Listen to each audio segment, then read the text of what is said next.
Hi there. As you know, I tend to collect all kinds of things. Barometers, thermometers, scientific instruments to a certain extent. It depends whether I can afford them or not. Often I can't. But anyhow, today I picked up one wall thermometer. Now, it's a little bit different. In fact, it's very different.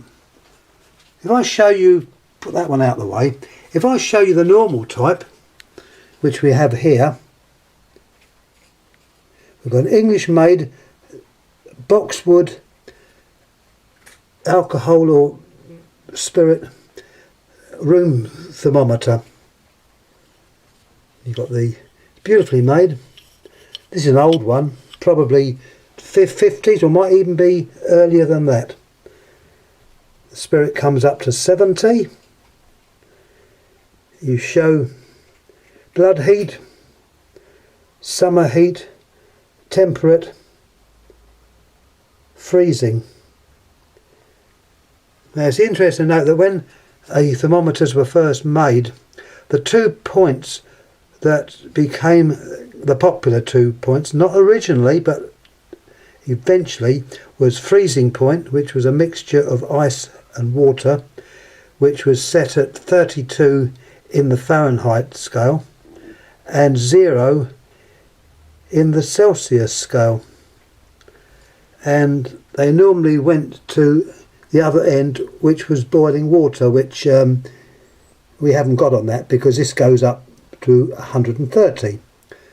Most, and I would say until today, all room thermometers would end at about 120 or 130.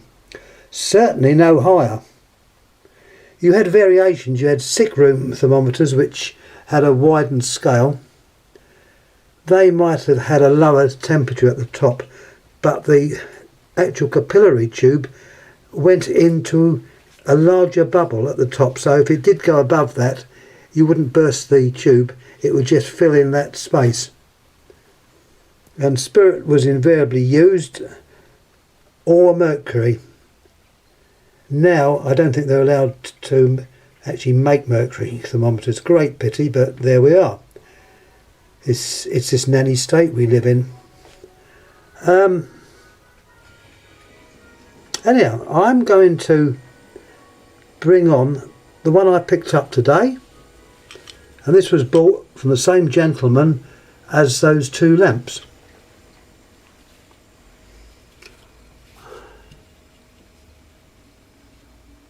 Oh, by the way, before I go on, I was saying about the early makers of these.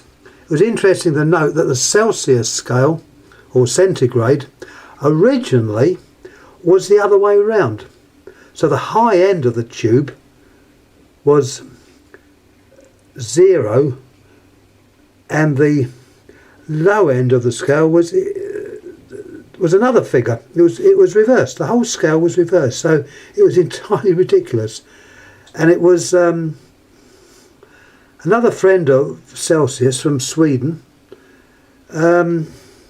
Linnaeus, who was a founder of the binomial naming of all animals and plants, like say the oak trees, Quercus robur, and it's in 2 names. Plants like some of the cacti or lithops, lithops or Antioco, Fenestraria rhopalophylla, they all have 2 names, and that was down to Linnaeus. Well, he looked at the tube, and his mate, who was Celsius, he said to him, well, it's a bit bloody stupid having it round that way. Let's change it round. So we'll make freezing point 0 and boiling point 100. And that was how that scale was devised. There is yet another scale called Roumier, which I believe is French, and freezing was 0 and boiling point I believe was 80. That scale is sometimes seen in old thermometers on French barometers and that, so you can come across it. Anyhow, I waffled off again into superfluous jabber.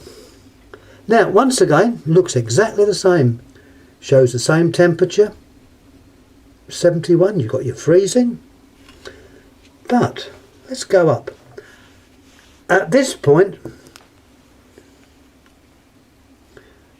is where you would normally see it end. Back to that one. That one goes up to 130 plus. So that one ends at, say, there. This one, you've got 200, you've got 212, which is boiling point, and it still goes up. I have never ever seen a wall thermometer with that type of graduations on it. So of course when I saw it, I sort of picked it up and thought, I think I'm the only person that's noticed this. So I said to the gentleman, how much? He said, oh, it's £3. I said, okay. I said, look, I said, I don't know whether you noticed it. And he looked at it and sort of scratched his head. And he said something about boiling. I said, yeah, you've hit on it. I said, look how high it goes up. And he immediately said, well, no room would have that type of temperature, which he's right. So it is a little bit unusual. It was manufactured by a very old firm, Joseph Long Limited. That was, I think that's 43 East Cheap, London. And that company goes back donkey's years. It went out of business, I think, in the 30s or 40s. So I'd say this one was probably just prior to the firm ending. But nevertheless, to me it is interesting. I thought I'd put it in. The rest of you have probably gone to sleep.